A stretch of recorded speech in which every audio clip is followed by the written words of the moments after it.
예, 우리 기도하고 우리 토요일 12시 교역자 중직자 모임 우리 시작하도록 하겠습니다. 기도하겠습니다.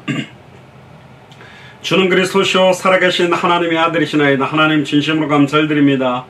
우리 예수 사랑교회 마라나타 미션을 철저히 축복하셔서 200개 나라와 2000개가 넘는 미전도 부족 국가를 살리는 이 일에 귀하게 헌신하게 하시니 감사드립니다.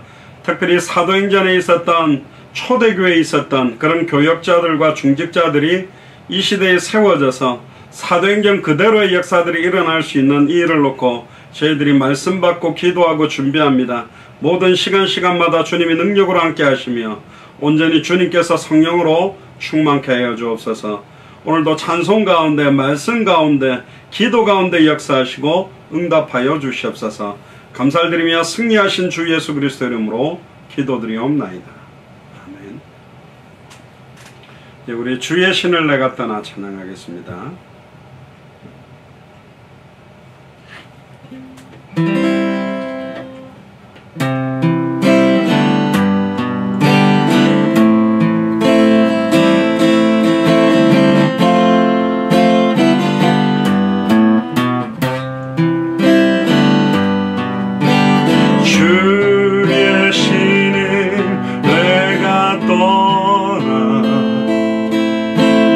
어디로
주의 신을 내가 떠나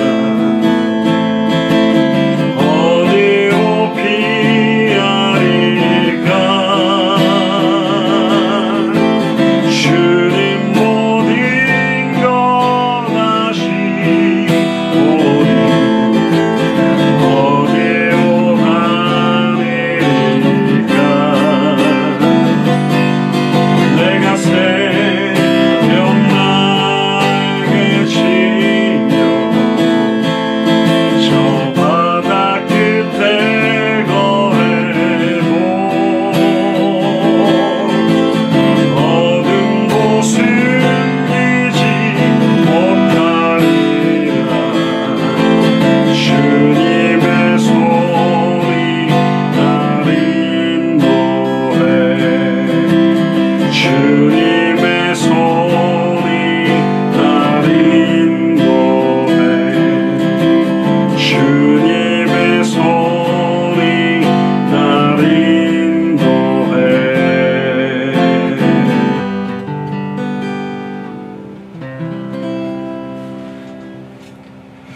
우리 예수사랑교회 마라나타 미션을 철치에 교역자들을 두고 먼저 한번 기도하겠습니다. 저를 비롯한 우리 전도사님들 사역자로 12사도처럼 인도받고 사역을 해야 될 귀중한 분들을 두고 기도해야 되겠습니다.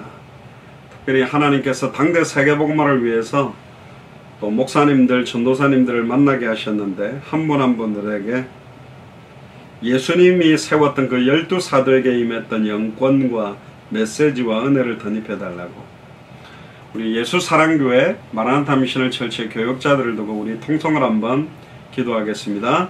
주는 그리스도시요 살아계신 하나님의 아들이시나이다. 하나님 감사를 드립니다. 당대 세계복음화의 시간표를 앞당기기 위하여 우리 예수사랑교회 마라나타 미션을 철치에 특별히 아버지 하나님 교역자들을 세워주심을 감사를 드립니다. 장상학 전도사님과 또 아버지 하나님 윤병숙 전도사님과 정미정 전도사님과 송기선 전도사님을 두고 기도합니다. 하나님 귀한 교역자들을 하나님이 세워주셨사오니 이들의 발걸음마다 가는 곳곳마다 하나님 만나는 길이 밝히 증언되기를 소원하며 죄와 저주에서 해방되어지는 역사들이 본격화되며 사탄 마귀 귀신 사망 권세들이 완전히 깨뜨려지고 승리하는 역사가 일어나도록 시대적인 메시지를 허락하시며 정말로 아버지 하나님 사도 바울에게 임했던 그 영권과 은혜와 제자들이 아버지 하나님 세워지는 놀라운 축복들이 우리 교육자들에게 시작되도록 주님의 능력으로 권능을 함께 하여 주옵소서. 감사를 드리며 승리하신 주 예수 그리스도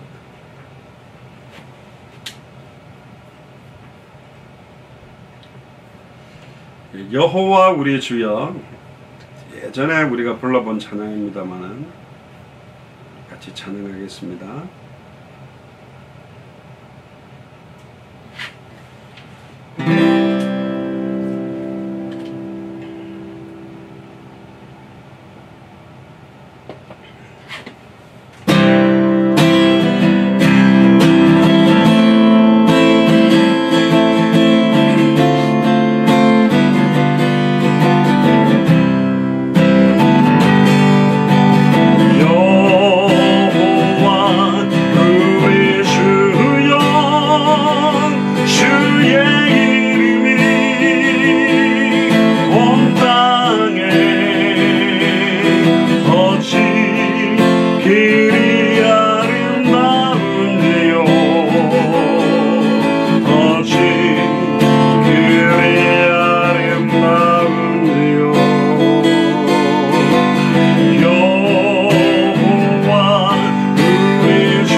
주의 이름이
주신 예수가 그리스도라는 그 이름이 가장 아름다운 이름인 줄 믿습니다.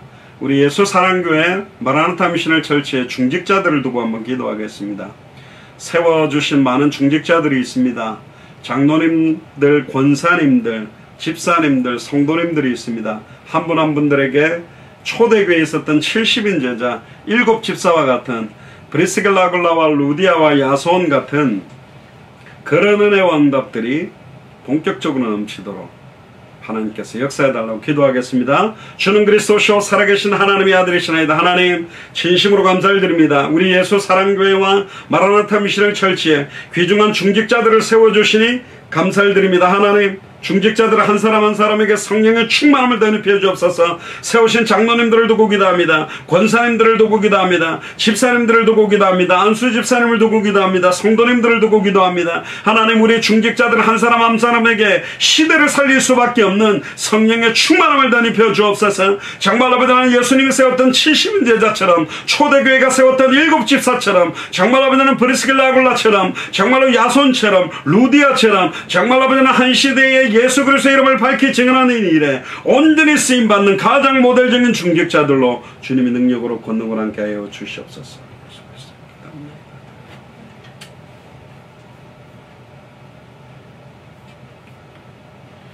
그 사랑 찬양하겠습니다.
후대들을 두고 기도합니다.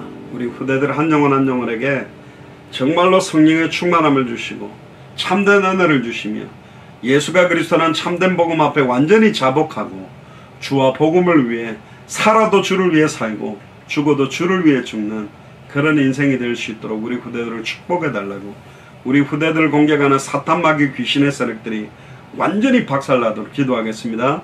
주는 그리스도시요 살아계신 하나님의 아들이시나이다. 하나님 진심으로 감사를 드립니다. 특별히 우리 후대들을 두고 기도합니다. 한 영혼 한 영혼들을 두고 기도합니다. 하나님, 우리 후대들의 영혼과 생각과 마음과 중심과 살아가는 이유, 호흡하는 이유, 삶 자체의 이유, 존재 이유가 무엇인지 정말 아버지는 계시로 깨달을 수 있도록, 오직 예수가 그리스도는 참된 성경의 복음 때문에, 아버지는 사도행전 그대로의 사복음서 그대로의 성경의 전도 때문에, 다시 오실 그리스도를 바라보며 당대생활 완성 때문에 살아갈 수 있는 인생이 되도록 인도하여 주옵소서. 우리 후대들을 공격하고 방해하는 추악하고 더러운 사탄 마귀 귀신의 세력은 나사렛 예수 그리스도님의 가노니 완전히 박살나고 무너지며 떠나갈지어다. 하나님의 나라가 임하기를 소원하며 살아도 주를 위해 살고 죽어도 주를 위해 죽을 수밖에 없는 우리 후대들이 되도록 축복하여 주시옵소서. 감사드리며 승리하신 주 예수 그리스도. 마지막 찬양하겠습니다.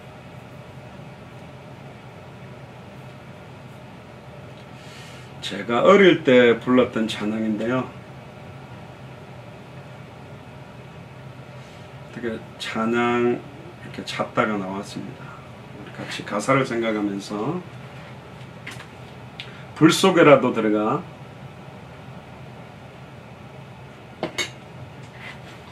제가 이 찬양 부를 때 되게 서글프게 불렀던 기억이 있는데, 서글프게 부르지 마시고 복음을 누리면서 부르면 좋겠습니다.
주의 사랑이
주는 그리스도시요 살아계신 하나님의 아들이시나이다. 하나님 감사합니다.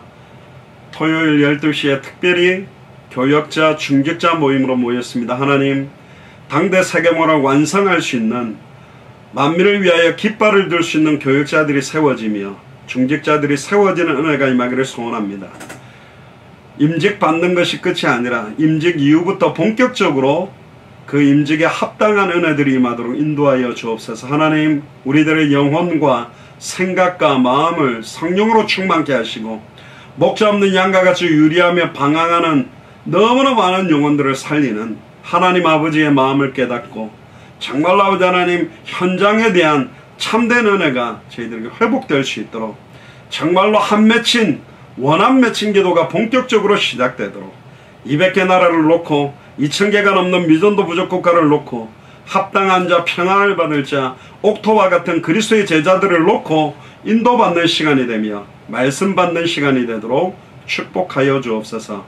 감사를 드리며 2000년 전 십자가 부활로 모든 문제를 끝내시고 지금 우리 안에 성령으로 함께 계시는 승리하신 주 예수 그리스도 이름으로 기도드리옵나이다.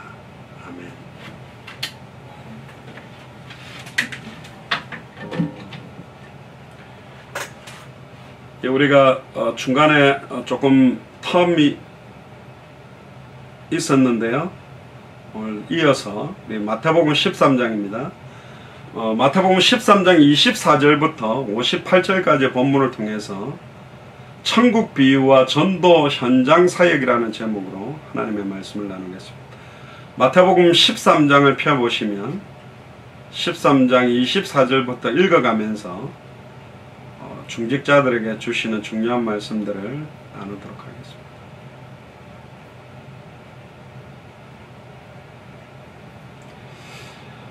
마태복음 13장 24절에 보면 처음에 가라지 비유가 이제 이어서 나옵니다. 앞에는 지난주에 길가, 가시더기, 돌밭, 옥토, 왜 예수님께서 옥토를 집중하게 하셨는지에 대한 말씀을 저희들이 드렸고요.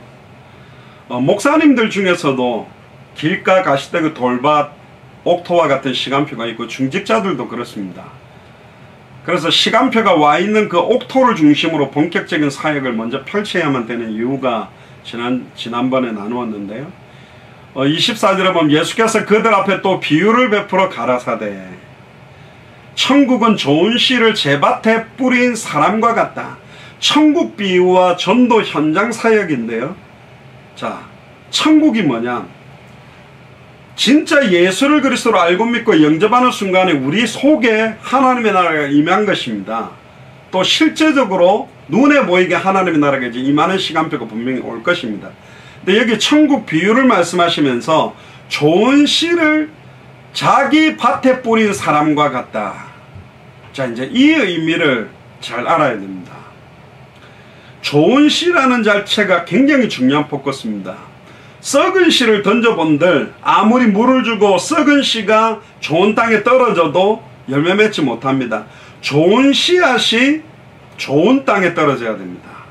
결국 좋은 씨라는 말은 선명한 복음, 원색적인 복음을 말합니다. 정말로 원색적인 복음이냐 그렇게 말하면 우리가 보통 5가지를 말합니다. 복음의 필연성, 절대성, 당연성, 유일성, 시급성.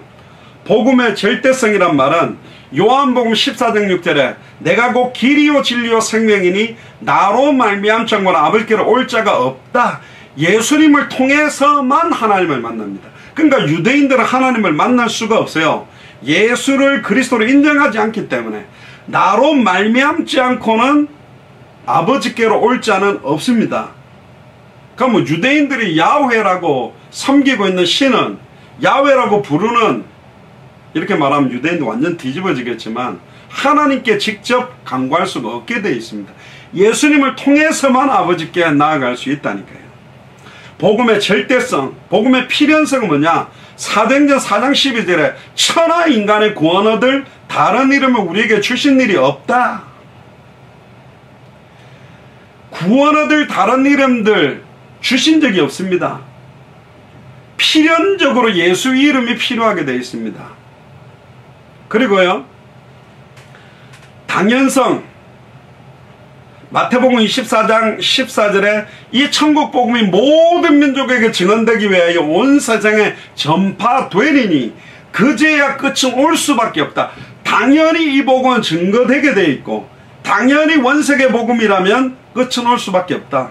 복음의 절대성, 필연성, 당연성, 유일성. 마태복음 17장 1절에 8절에 보면 엘리야도 사라지고 모세도 사라지고 오직 예수만 남았더라.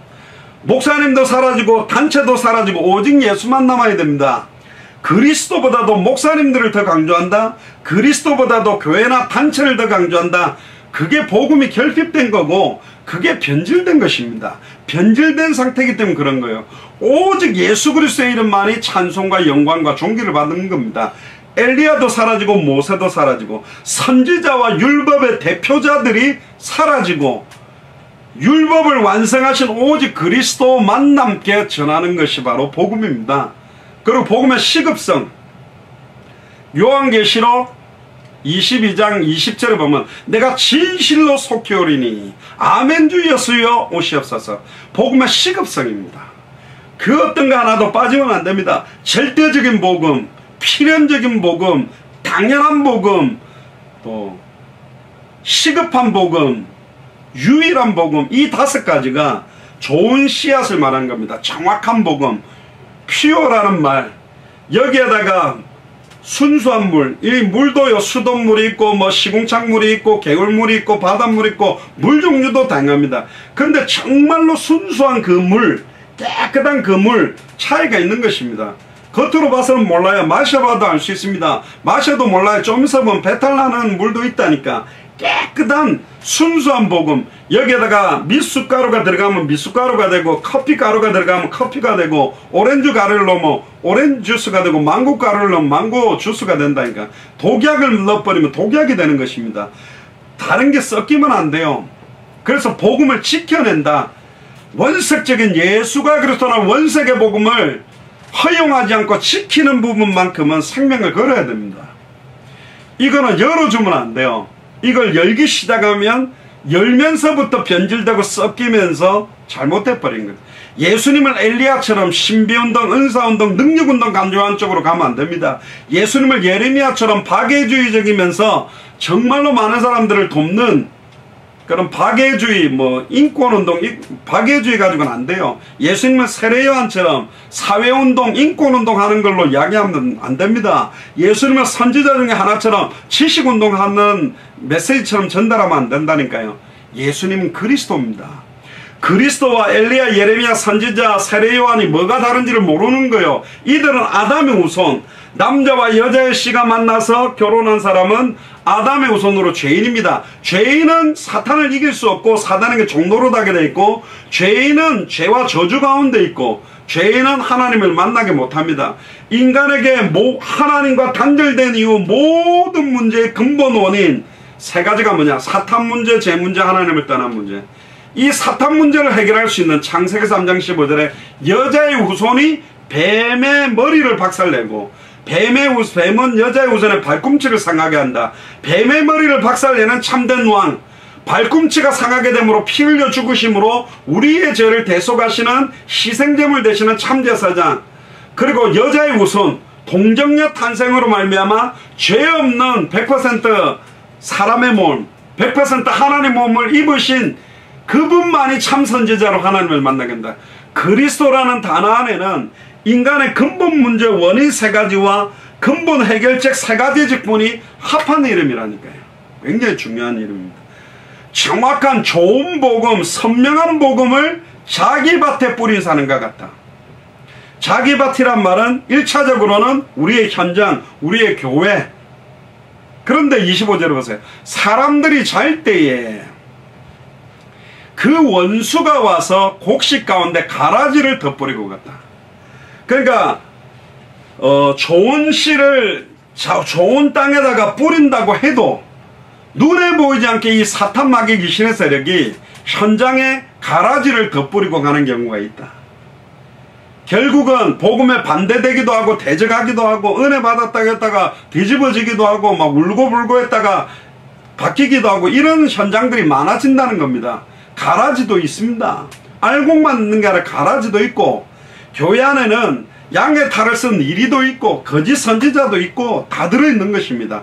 이걸 분별할 수 있어야 됩니다. 전도 현장에도 지금 약 200명이 넘는 숫자가 우리 센터빌에도 복음을 받았지만 이제 슬슬 이제 들어봤다라는 이유로 이제 별 관심 없이 이렇게 해서 가버리는 사람도 있어요.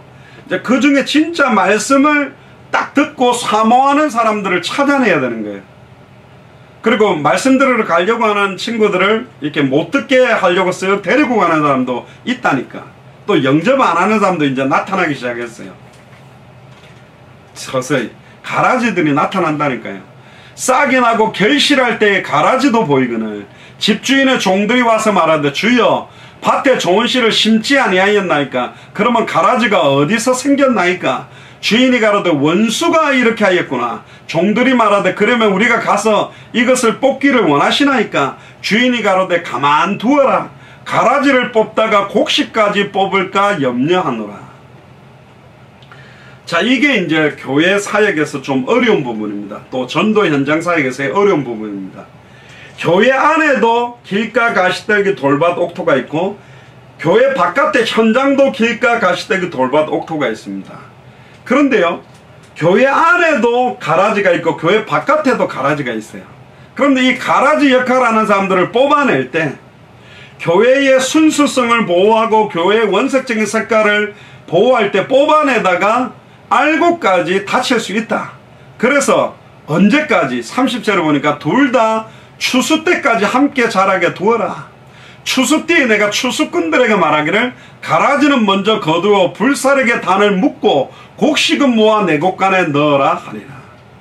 자, 그러면 좋은 씨를 가지고 자기 밭에다가 씨를 뿌렸지만 분명히 알곡만 자라나야 되는데 가라지가 나타나는 경우가 있다.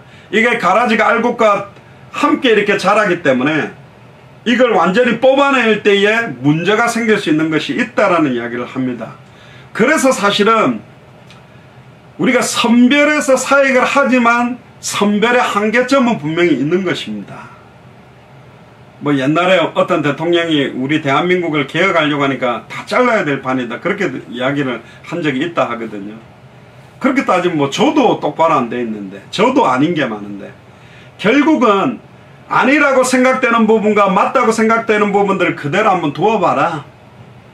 이게 하나님의 시간표에 하나님께서 불사르게 단으로 묶어서 내어낼 가라지 그리고 곡식을 구별하는 시간표가 온다. 그래서 근데 이제 이것도 이제 성령인도를 안 받으면 알곡은 거의 없고 가라지만 풍성하게 자라는 경우는 어떻게 되겠냐, 이제 이것도 문제가 되겠죠.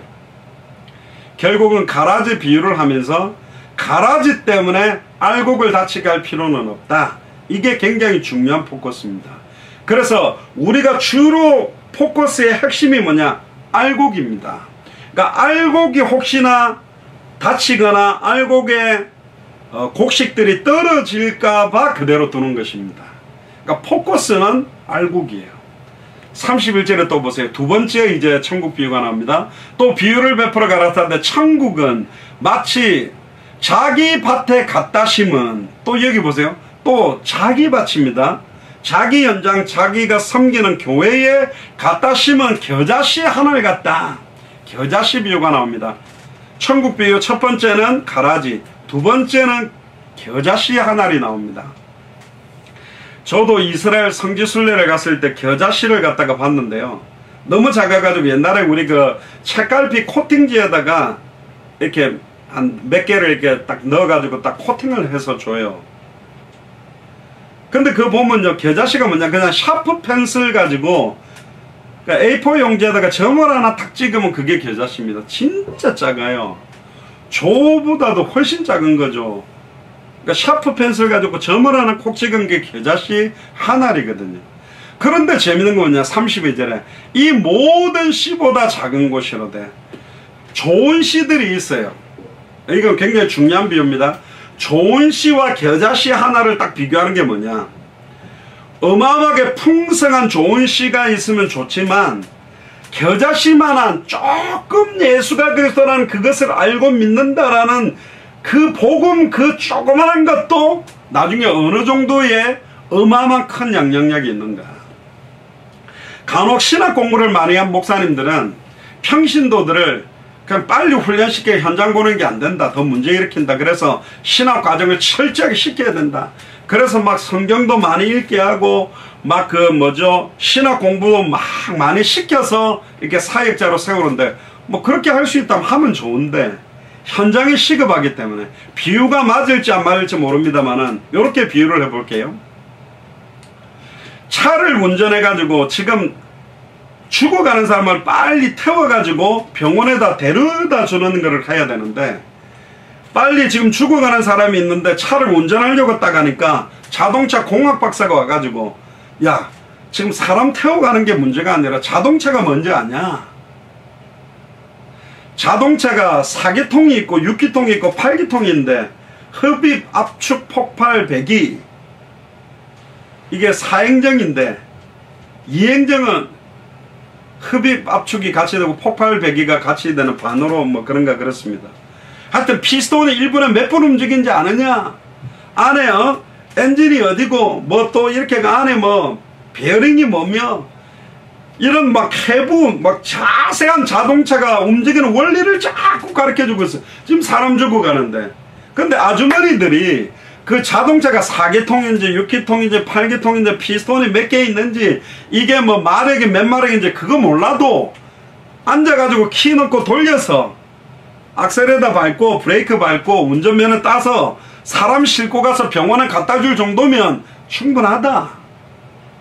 뭐 나중에 엔진오일 체인지를 스스로 어떻게 할지 타이어가 빵꾸 났을 때 어떻게 갈아야지 그까지 할 수 있으면 좋은데 그까지 못해도 가장 중요한 거 자동차 시동 걸고 운전해서 신호시키고 사람을 태워서 병원에 빨리 갖다 주는 정도만 해도 얼마든지 사람 살릴 수 있다. 그래서 저희들이 21강, 33강, 25강을 정리한 것입니다. 빨리 평신도들을 세우는 것도 중요하지만 빨리 세우기 전에 정확하게 세워야 된다. 창세기로부터 계시록까지 성경신학적으로 조직신학적으로 모든 성경에서 모든 사건 문제를 예수가 그리스도라는 눈으로 근본 문제, 사탄 문제, 죄 문제 하나님과 단절된 문제로 사탄 문제를 해결하는 참된 왕, 죄와 저주를 자기 피로 단번에 영원히 해방시키는 참제사장, 하나님과 단절된 인간을 하나님 만나게 하는 참선지자. 그래서 구약성경 39권도 삼중직에 대한 이야기입니다. 모세오경은 제사장직에 대한 이야기요. 대선지서, 소선지서는 선지자들 이야기요. 열왕기상하, 역대상하, 역사서는 왕들에 대한 얘기입니다. 제사장 이야기, 선지자 이야기, 왕 이야기. 그러니까 삼중직분에 대한 이야기라니까요. 구약성경의 주제가 오실 메시아라니까. 그러니까 구약의 수많은 인물을 세운 이유는 오실 메시아를 깨닫게 하기 위해서 그림자로 보여준 겁니다. 그 정도만 정확하게 설명할 수 있어도 충분하다. 그 정도의 작은 성경을 깊이 있게 따르면 얼마나 깊이 들어가겠습니까? 그 넓이와 높이와 깊이와 길이를 측량할 수 없지만 겨자씨 같은 믿음, 정확하게 왜 예수님이 그리스도인지에 대한 원색적인 복음을 전하는 정도의 믿음만 있어도 어마어마한 일이 일어나는 겁니다. 제가 지금 스페니시권들한테 전하는 복음 메시지 그거는 빠르게 읽으면 딱 5분 읽을 정도 메시지입니다. 제가 스페니시 성경을 못 읽어요. 그러니까 하나님 만나는 길을 정확하게만 읽어줄 수만 있어도 생명 얻을 자는 많다.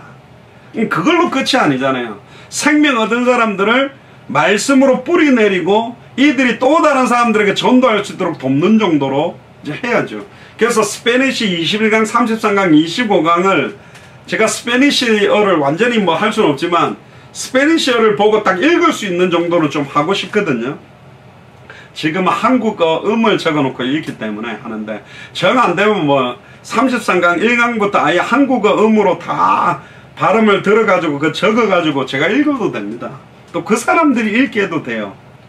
문제는 방법론 이전에 진짜로 예수가 그리스도는 이 복음을 전하려고 하는 그 믿음 정도 하나만 있어도 어마어마한 일이 일어나는 겁니다. 보세요. 32절에 모든 씨보다 작은 것이로되 자란 후에는 그 샤프 펜슬로 콕 찍은 점과 같은 그 씨가 자라난 이후에는 나물보다 커서 큰 나무가 되매 공중의 새들이 와서 그 가지에 깃든다. 그러면 그 어마어마한 아름들이 나무가 되고 새들이 와서 그 집을 갖다가 지을 정도로 큰 그 나무는 어디서부터 나왔습니까? 샤프 펜슬을 콕 찍은 그 점 같은 그 겨자씨 속에서부터 나온 거예요. 물론 땅으로부터 공급되는 양분과 태양과 물을 흡수했지만 그 씨로부터 시작된 거라니까요. 찬양 중에 나로부터 시작되니 어쩌면 모든 것의 시작과 진행과 끝은 그리스도지만 그 그리스도께서 내 안에 영원히 함께 계시기 때문에 나로부터 시작될 수 있다는 의미입니다. 그 겨자씨 같은 하나의 믿음, 그 조금 복음을 안다는 그것만 가지고도 많은 영혼들을 살릴 수 있는 것입니다. 그게 바로 겨자씨 비유입니다. 그 다음에 세 번째 천국 비유 33절입니다.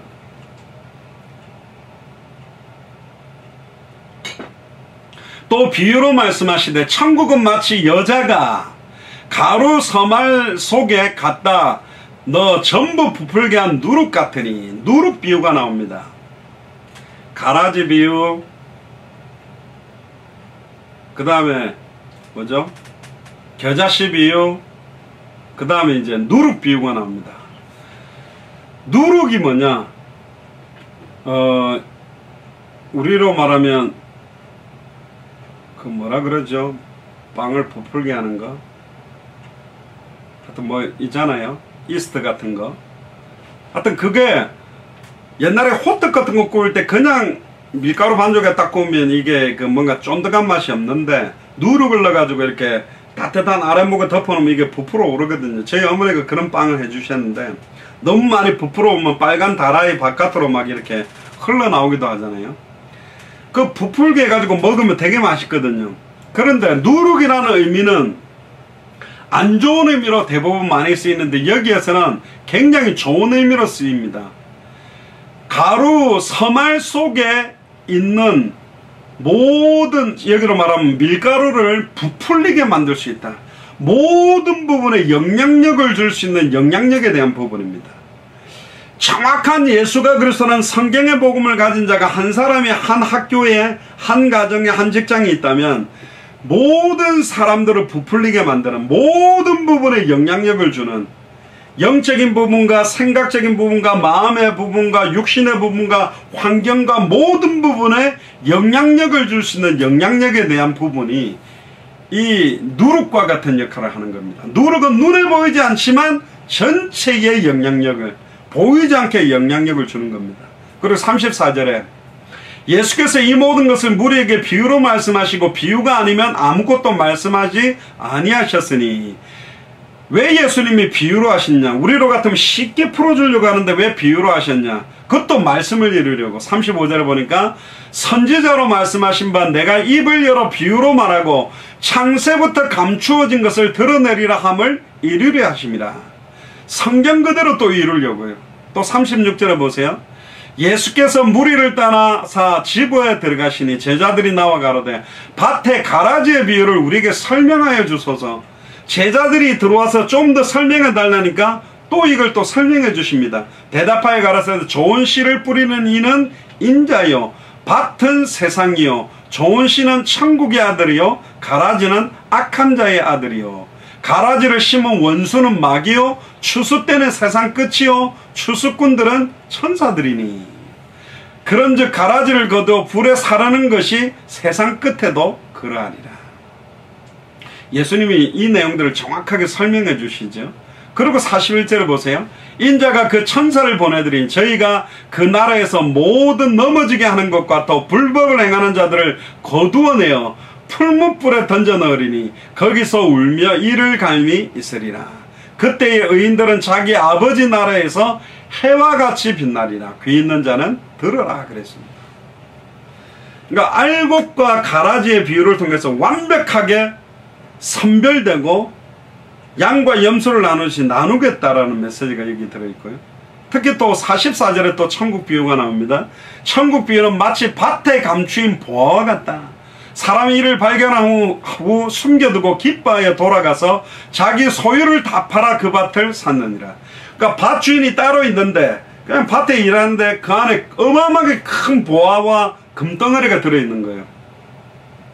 근데 이제 이게 발견됐다고 주인한테 말하면 그 땅 주인께 되니까 너무 큰 거라서 바로 건지지를 못하니까 덮어놓고 아예 이 땅을 사기 위해서는 뭐든지 다 하겠지. 사채도 빌리겠죠. 뭐든지 다 빌리겠지. 왜? 이 땅만 사면 끝나는 거기 때문에. 그 정도로 예수가 그래서는 성경의 복음의 값어치, 정말로 예수님의 전도와 성경의 전도, 사도행전의 전도에 대한 값어치, 다시 오실 그리스도를 바라보는 성경의 끝, 당대 세계복음화에 대한 값어치를 아는 사람, 생명운동의 값어치, 말씀운동의 값어치, 제자운동의 값어치를 아는 자, 내 모든 소유를 팔아서 그 밭을 살만한 값어치입니다. 이거는 전재산 팔아가 교회 갖다 바치라는 이야기가 아니고 진짜로 복음을 듣는 그 시간 하나. 제가 그 스페니시권들이 그랬습니다. 주일날 예배 드리는데 1시간 예배 안 드리고 주일날 일 가면 500불을 주겠다. 그러면 저기 서 있는 사람들 중에 나는 500불 안 받아도 예배가 더 중요하기 때문에 예배 정말로 드리겠다고 정말 그럴 사람이 과연 몇 명 있겠냐. 그런 값어치입니다. 복음에 대한 값어치, 생명운동에 대한 값어치. 또 비유가 납니다. 45절에 천국은 마치 좋은 진주를 구하는 장사 같으니. 이게 제자 중 제자, 진짜로 옥토 중 옥토를 찾는 장사하는 사람과 같다. 46절에 지극히 값진 진주 하나를 만나매 가서 자기 소유를 다 팔아 그 진주를 샀다. 지극히 값진 진주 하나. 제자 한 사람의 값어치가 얼마나 크냐. 진짜 제자 중 제자 중 제자. 그리고 제자는 제자가 만나지게 돼 있어요. 제자들이 모여지면 그 모여지는 시스템을 통해 또 제자들이 일어나는 겁니다. 유유상종이란 말이 영적으로 통합니다. 성경의 복음이 통하는 사람들끼리 남게 돼 있고, 성경의 전도가 통하는 사람끼리 남게 돼 있고, 성경의 끝이 통하는 사람들이 남게 돼 있다니까요. 참된 현장으로 들어가면 참된 제자가 만나집니다. 참된 복음만 말할 때 참된 제자가 만나집니다. 성경대로 참된 전도할 때 참된 제자가 만나지는 거예요. 참된 기도의 응답이 참된 제자입니다. 참된 제자들이 모인 곳이 참된 교회라니까요. 그럼 그 참된 교회라 할지라도 이 땅의 교회 안에는 알곡과 죽정이, 알곡과 가라지는 있다는 것입니다. 옛날에 전 세계에 3장밖에 없는 우표를 2장 모은 사람이 나머지 1장까지 딱 모은 거예요. 그래서 기자회견을 열었어요. 그러니까 시기한 우표, 전 세계 3장밖에 없는 우표를 딱 가지고 기자들 앞에 보여주니까 막 사진을 찍기 시작하는 겁니다. 드디어 내가 이 3장을 모았습니다. 그러고는 갑자기 이 사람이 2장을 갖다가 꽉 찢어버린 거예요. 그럼 깜짝 놀란 겁니다. 2장 찢어버리고 딱 한 장만 딱 들더니 이제 이 우표는 전 세계에 하나밖에 없는 우표입니다. 이렇게 말하는 거예요. 원래 그 우표 한 장이 예를 들어서 1억짜리다. 그럼 3장이면 3억이었는데 2장을 찢어버림으로 말미암아 그 한 장이 거의 10억 넘는 값어치를 갖게 된 거예요. 자, 이거는 그러면 뭐 제일 좋은 제자 한 사람은 남기고 다른 제자는 다 없애야 되냐, 그 말이 아니고 가장 정말로 복음의 필연성, 절대성, 당연성, 유일성, 시급성이 통하는 제자 하나의 값어치가 얼마나 큰 건가. 영생주식으로 작정해 놓은 사람도, 영생주식으로 작정하는 사람도 창세전의 영생에 작정한다면, 복음 전하는 사람들도 작정하신다면, 원색적 복음을 전하는 지극히 값진 진주와 같은 제자 중 제자 한 사람의 값어치가 얼마나 크냐. 길 잃어버린 한 마리 양을 찾아서라도 가는데 진짜로 값어치 있는 제자들의 값어치가 얼마나 큰 건가. 거기에 대한 포커스를 말하는 겁니다. 제자에 대한. 그리고 47절에 보니까 또 천국은 마치 바다에 치고 각종 물고기를 모으는 그물 같다. 여러분들 그냥 낚싯대를 가지고 낚시를 하면 아무리 고기가 많아도 낚아 올리는데 한계가 있을 겁니다. 투망을 던져 가지고 잡으면 조금 더 많이 잡겠죠. 그리고 약간